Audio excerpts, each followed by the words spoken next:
Welcome back to the Buce Plant channel, where we cover everything aquascaping and we try and entertain and inspire you along the way. My name is Logan with Team Buce Plant, and today we're talking about the most common questions we get as an aquascaping supply brand. So these are going to be essentially frequently asked questions that come our way that might help you in your very own planted aquarium and aquascaping journey. Now, before we dive into today's topic, be sure to like this video and subscribe to the channel for lots more cool content like this. Now, without further ado, let's get started.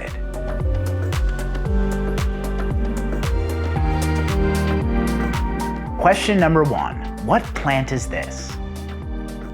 One of the most common questions we get at Buce Plant are hobbyists asking us to identify a specific plant. Most of the time, our hobbyists and professional aquascapers on the team are able to very quickly identify a plant. However, sometimes it can be really tricky. Depending on what form the plant was grown in, be it its underwater submerged form or its above water immersed form, the plant can look completely different. Additionally, it depends on what conditions the plant was grown in. For example, a lot of rotalas, when they don't have a ton of light and CO2, might look very, very similar. It turns out that high light actually brings out different distinctive coloration. Another example is many rotalas in their above water immersed form look very similar. So our ability to identify the plant is going to depend on the species of plant, where it was sourced from, and what form the plant is in. The solution to avoiding plant ID problems is to source your aquarium plants from a reliable source like buceplant.com. This will make sure you know exactly what you're getting and there's no mystery, and then you'll be able to implement the appropriate care conditions so you can make sure that plant really thrives in your tank.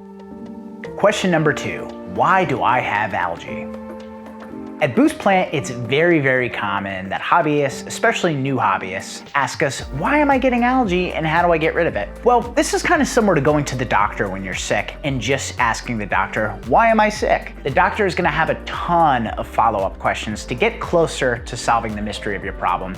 And that goes for aquascaping and algae. We're going to have a lot of follow-up questions, specifically, what are your lighting conditions like? Are you running CO2? Are you dosing fertilizers? If so, how much? How often are you doing water change? What is your maintenance like? The answers to these questions help us get much closer to offering you a practical solution. But 90% of the time, addressing the factors of lighting, carbon dioxide, fertilizers, and maintenance, and achieving a balance between those will solve most of your issues in the planted aquarium hobby. So when in doubt, look back on those factors and see if something is out of balance.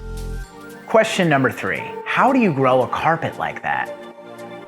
One of the most desirable aspects of a beautiful aquascape is a really thick, dense aquarium carpet. But how do you actually grow a beautiful carpet? Well, as with the previous question, you want to make sure that the factors of lighting, CO2, proper maintenance, and proper nutrient dosing are addressed. But we do have a few additional tips that'll help you in your journey to growing a thick carpet. Frequent regular trimmings are going to really help your carpet become very dense and lush. Most carpeting plants are either tiny little stem plants or produce runners that create more plant. So every time you trim these down, you're stimulating something called lateral growth, which is that dense horizontal growth. Conversely, if you don't trim something a lot or if it doesn't have a lot of light, it's going to grow tall and leggy, which isn't super desirable for that thick, lush carpet. So you want to trim as often as possible to make sure that the growth is really fresh, healthy, young, and dense. Another tip is to select plants that are really going to thrive in your water conditions. So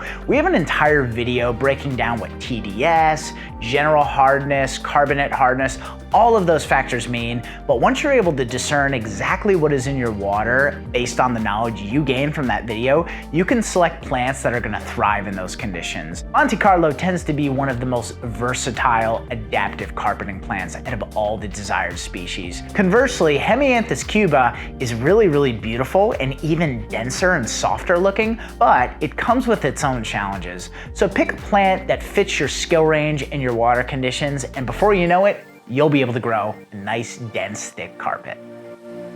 Question number four, why are my plants dying?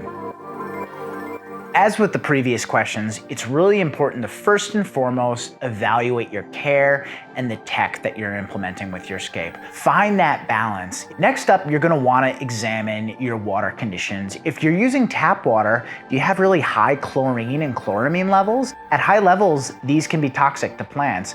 Do you have rock hard tap water? If you do, not everything is gonna be able to grow in those conditions. Do you have super duper soft water with barely any TDS? Well, you might wanna consider remineralizing that water so that your plants are getting the calcium and magnesium that you need. As you can see, asking why your plants are dying is such a broad question, so you really need to examine the details of your care and the conditions that you're keeping those plants in. One little tip is to be really careful about where you source your plants and the health of your new plants. So if you're purchasing plants that are really weak and not in great condition, you could have the best tank conditions on the planet and they just might not thrive.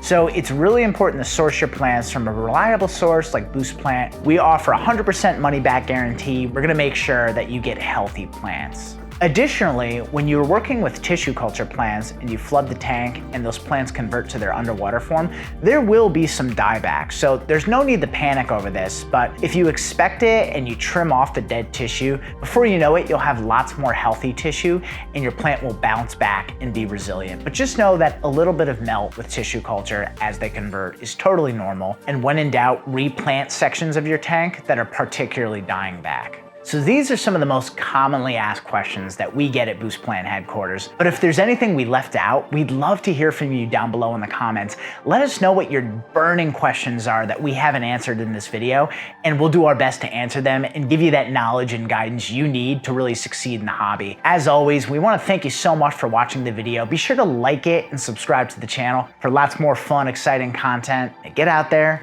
and create something beautiful.